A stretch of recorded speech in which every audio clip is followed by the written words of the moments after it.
SP रजा तनवीर साहब को get out की कॉल दे रहे हैं। Behave yourself and get out. ये मेरा प्रिंसिपल है। Get out, get out. I said get out. Issue क्या बना था जिस पे सेक्रेटरी साहब एसपी साहब को गेट आउट की कॉल दे रहे हैं? अस्सलाम वालेकुम। आज हमारे साथ मौजूद हैं एडवोकेट इरफान रैकवल साहब। हम इनसे पूछते हैं जो कल से एक सोशल मीडिया पे वीडियो गर्दिश कर रही है जिसमें सेक्रेटरी बार साहब एसपी रजा तनवीर साहब को गेट आउट की कॉल दे रहे हैं। ये बताएं कि इशू क्या बना था जिस पे सेक्रेटरी साहब एसपी साहब को गेट आउट की कॉल दे रहे हैं?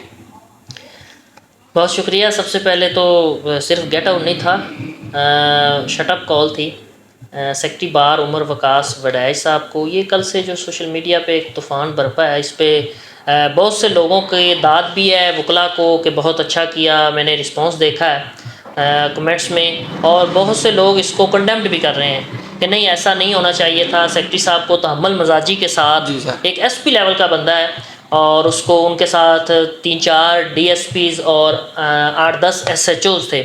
मैं क्योंकि मौके पे मौजूद था, मैंने ये सारी सूरत हाल को देखा। असल इशू ये है कि एक बंदा गिरफ़्तार करती है एंटी करप्शन लाहौर।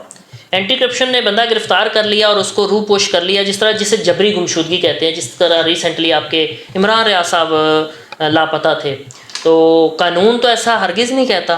कानून का तो यह है जब कोई भी इदारा एजेंसी किसी शख्स को गिरफ़्तार करेगी तो उसको प्रोड्यूस करके मजिस्ट्रेट के सामने 24 आवर पेश करेगी। तो ऐसा एंटी करप्शन ने नहीं किया। एंटी करप्शन ने बंदा गिरफ़्तार किया, उनके लवाहकीन ने यहाँ से एक बैलफ लिया। बैलफ उस सूरत में लिया जाता है कोर्ट से जब बंदा मंजर आम पे ना आ रहा हो, मिल ना पा रहा हो, तो विदाउट किसी एलिगेशन गिरफ़्तारी की गई हो, बगैर किसी वजह की गिरफ़्तारी की गई हो, तो फिर कोर्ट एक बैलफ मुकर्रर करती है जो रिपोर्ट मुरतब करते हैं और बंदे को वहाँ से जाके प्रोड्यूस करवाते हैं, उनकी जान बख्शी करवाते हैं। तो जब बैलफ गया तो एंटी करप्शन मुनर्रिफ हो गई कि हमारे पास ये बंदा नहीं है। तो बैलफ ने वापस आके रिपोर्ट दी। अगेन जब उनके लवाहकीन ने जांच पड़ताल की तो जांच पड़ताल में किसी मुखबर ने उन्हें बताया कि एंटी करप्शन में बंदा बिठाया हुआ है इल्लीगली और किसी और जगह पे अपने सेफ हाउसेज में बिठाया हुआ है। तो उसामा भाई वहाँ पे फिर दोबारा उनकी फैमिली ने बैलफ मुकर्रर करवाया और कोर्ट ने बैलफ भेजा तो बंदा वहाँ से प्रोड्यूस हो गया एंटी करप्शन के चुंगल से। तो एंटी करप्शन की हिरासत से बंदे को बैलफ ने कोर्ट में पेश किया तो कोर्ट ने उसे बाइज्जत बरी कर दिया। ठीक है। जब जब कोर्ट ने उसे बाइज्जत बरी कर दिया तो एंटी करप्शन ने पुलिस की इमदाद लेते हुए कोर्ट के बाहर अपना नाका लगा लिया कि जैसे ही बंदा बाहर निकलेगा हम उन्हें गिरफ्तार कर लेंगे। जिस तरह आपने देखा मुतअद्दिद बार असद उमर को इन्होंने गिरफ्तार किया, वो पीटीआई के जो सेक्रेटरी जनरल थे साहब का, जैसे ही कोर्ट ने जमानत दी बाहर निकलते थे तो गिरफ्तार कर लेते थे। शाह महमूद कुरैशी साहब को गिरफ्तार किया, फवाद चौधरी साहब को किया, इमरान खान साहब को किया, तो मुख्तलिफ सियासी लोगों को करते रहे। ये एक वतीरा है।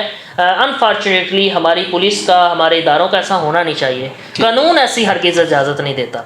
तो गुज़श्ता रोज़ जो हुआ उसके बाद जब पुलिस बाहर आई तो वकला इकट्ठे हुए। वकला ने देखा कि अब वो बंदे को दोबारा गिरफ़्तार करना चाहते तो तब जाके ये एक मुकालमा, एक बहस शुरू हुई। सेक्रेटरी साहब जो कि उमर वकास वडैज जनरल सेक्रेटरी हैं लाहौर बार एसोसिएशन के, तो वहाँ पुलिस की भारी नफरी के साथ साथ उनके लीडर एसपी रजा तनवीर साहब भी आए जो सिटी इन्वेस्टिगेशन है। तो उन्होंने आके कोर्ट के अंदर आ गए। जैसे ही अंदर आए तो फिर सेक्रेटरी साहब ने उन्हें कहा कि आप हमारी, ये मेरी प्रीमिसेस है, आप यहाँ से निकल जाओ, ये कोई दहशतगर्द नहीं है जिसको गिरफ्तार करने आए हो। तो इस तरह का ये मुकालमा देखने को मिला जिस पे ये वीडियो कल की वायरल हुई।